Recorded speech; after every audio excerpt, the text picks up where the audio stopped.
Hi, good morning and welcome to the ZP Developer Zone. So we do a vlog every Sunday at 8 a.m. London time, and it's just really a roundup from the news from ZP for this week. So we'll sort of go through our news and highlight any updates. Now, at Zimmer Peacock, one of the things that we've sort of made a point of over the last few years is really be a Sensor 2 application program interface company. And so what that really means is that with experience and with time, we realize that, the world needs great sensors. Then you sort of run into the next problem, which is the world needs electronics, and then the electronics need connectivity, and the connectivity needs to go to the cloud, or allows you access to the cloud. So at ZP, what we've done is we've actually now done what we call Sensor to API, which basically means we have good sensors. We have lots of different types of electronics, lots of variants, lots of ability to connect to apps, and lots of ability to send the data to the cloud. And so now we actually have a full sort of workflow. We call it Sensor to API, where somebody can come to us, they can have an idea, and very quickly we can implement that sensor idea, use one of our sets of electronics, and then send that data to the cloud. And so we are a Sensor to API business. And then that allows other entrepreneurs and commercial organizations to build their value on top of our API. So we put some news out about that this week. Some other news that we put out this week is we're very happy that we've actually just developed a new sensor called a glycerol sensor. So we've just done an IVD, an in vitro diagnostic for glycerol, and we've put that onto our website as well. If you're following on the vlog, and if I've got any problems with volume, etc., just let me know through the chat. Now, some other news for this week. ZP, we have been doing a bit of a sort of cleanup of our services. I mean, Zimmer and Peacock, I say it, we're a contract developer and contract manufacturer, ISO 13485 of biosensors. And under those services, we have a whole host of services from sort of contract manufacturing, molecular diagnostics, virus development, or virus sensor development, soil sensor development.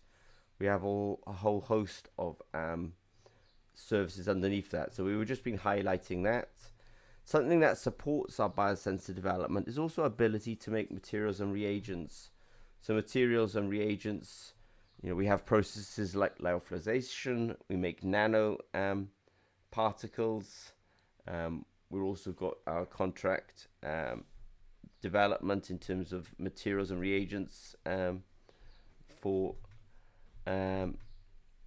biosensing. So we're very we have a lot of support materials around that as well. So let me just silence something here. Now, some other news that we've put out from Zimmer Peacock this week is also about our electromechanical services. I think what makes Zimmer Peacock very different as an biosensor development company is because we've actually got a lot of electromechanical. And so if you went onto our website, you'd actually see that we do the complete point of care manufacturing and development for companies. So we have products that are CE marked, and we have products that are FDA approved. So we have a really good electromechanical capability as well. Also, we have MEMS, or maybe you call it microfabrication. So we do have a lot of microfabrication capability, and that's something that we've also highlighted this week in our blog. Now, we've already touched upon our API capability, but we also, every Thursday at 8 a.m. London time, we do our vlog where we talk about questions that come in from people during the week, and then we put them all together and we do this vlog. So it's probably worth saying that this week we had questions about pH, calcium, and phosphate sensing. In that one, I did say to the person, start simple, because when you try to do 3 sensors at once, you're sort of taking on quite a lot. We had some questions about glucose and lactate. I suggested the hypervalue electrode, because it gives them a platform on which they can make lots of mistakes. Otherwise, doing things on top of screen printed electrodes could become very expensive. And then the last question was about measured chlorides, and with that one, I just felt the way they were going to measure chloride wasn't actually necessarily going to work, so I advised them against it. Also this week, we've been putting some pictures out because when you're doing some assays like lamp assays, you have to heat these solutions up. And so it's not a simple room temperature effort. You have to heat the solutions. The materials of construction have to be kind of compatible with the reagents that you get in molecular assays. You have to be able to take the temperature. You have to be able to contain the liquid in solution. So there is an interest these days in what's called loop-mediated isothermal amplification assays.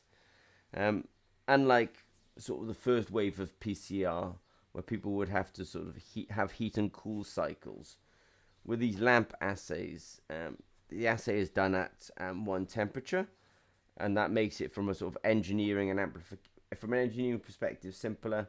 I also think it makes it more efficient in terms of amplification because you don't have to cycle the temperatures up and down quite so much. So we've been putting some images out there this week of some of our screen printed electrodes with wells on top of them, and that's because we've been developing them to help people in their efforts to develop molecular assays. So we've also just put some images out there regarding that. So if I was to summarize what we've been doing in the last week, it's actually quite interesting because I realize in summary I haven't at all highlighted the fact that we've been to France. There was a conference called Journée Electrochimie Vonk 2, and what that was about, Vonk 2, yeah, 2022. What that was about was in France they have an electrochemical society, in France and Belgium. The conference is primarily in French, and a few of us went to that and attended that. So if I was to summarize the week, then this week we've been talking about our sensor to API work. We've been talking about our in vitro development of a glycerol sensor. We've been talking about our various services, from MEMS to microfabrication to reagents to biosensor, and also to API as well. And then we've also been showcasing some of the technologies that we have around lamp assays and molecular assays in general. And sort of these new technologies, they hold the solution in place, they allow the solution to be heated, and the materials of construction are selected so that they are compatible with molecular assays, and they will sort of surely help the R&D community in the rapid development of their assays. So I think I'll summarize it and stop it there and say, well, thank you very much for listening to the vlog and podcast. We do this just once a week, just to sum up everything that we've done for the week. And if you have any questions of Zimmer Peacock, please don't hesitate to reach out to